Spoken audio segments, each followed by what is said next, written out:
Assalamualaikum warahmatullahi wabarakatuh. Yang terhormat Ibu Ramlah Puji Astuti, SEMC, selaku dosen pengampu mata kuliah pengantar ilmu ekonomi makro, dan teman-teman yang saya banggakan. Kami dari kelompok 3 ingin mempresentasikan hasil diskusi kelompok kami yang berjudul Anggaran Pendapatan dan Belanja Negara.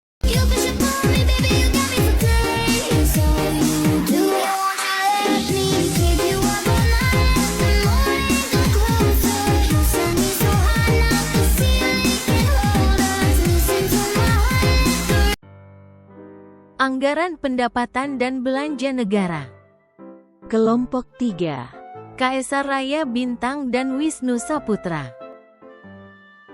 Pengertian Anggaran Pendapatan dan Belanja Negara. Anggaran Pendapatan dan Belanja Negara, APBN, adalah rencana keuangan tahunan pemerintah yang berisi daftar sistematis dari rencana penerimaan dan pengeluaran negara dalam satu tahun anggaran.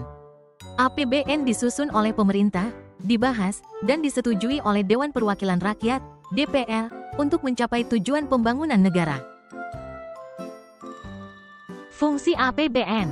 Pertama, fungsi otorisasi, mengandung arti bahwa anggaran negara menjadi dasar untuk melaksanakan pendapatan dan belanja pada tahun yang bersangkutan. Dengan demikian, pembelanjaan atau pendapatan dapat dipertanggungjawabkan kepada rakyat. Kedua, fungsi perencanaan, mengandung arti bahwa anggaran negara dapat menjadi pedoman bagi negara untuk merencanakan kegiatan pada tahun tersebut.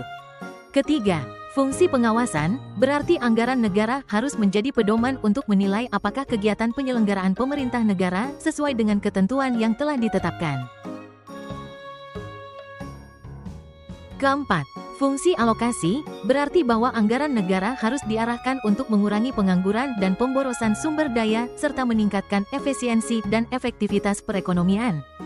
Kelima, fungsi distribusi, berarti bahwa kebijakan anggaran negara harus memperhatikan rasa keadilan dan kepatutan.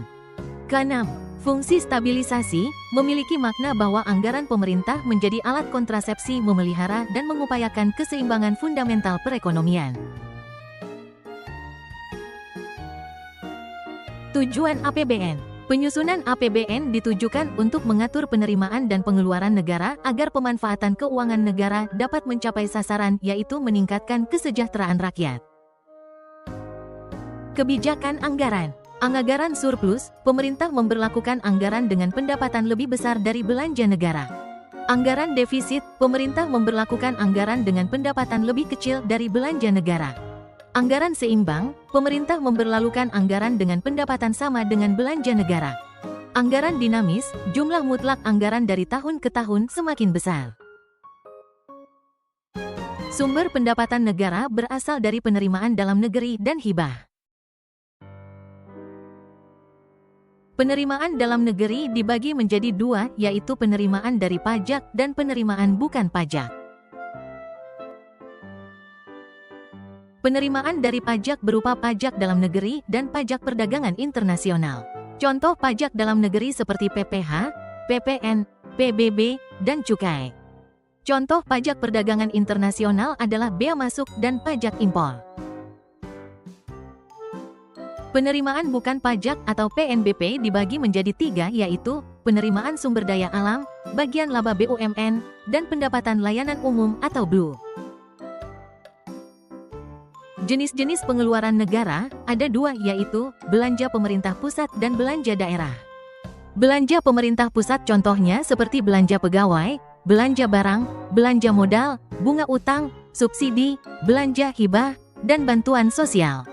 Belanja daerah contohnya seperti dana perimbangan, dana bagi hasil, dana alokasi umum, dan dana alokasi khusus. Proses penyusunan APBN. 1. Pemerintah menyusun rancangan anggaran pendapatan dan belanja negara, RAPBN. 2.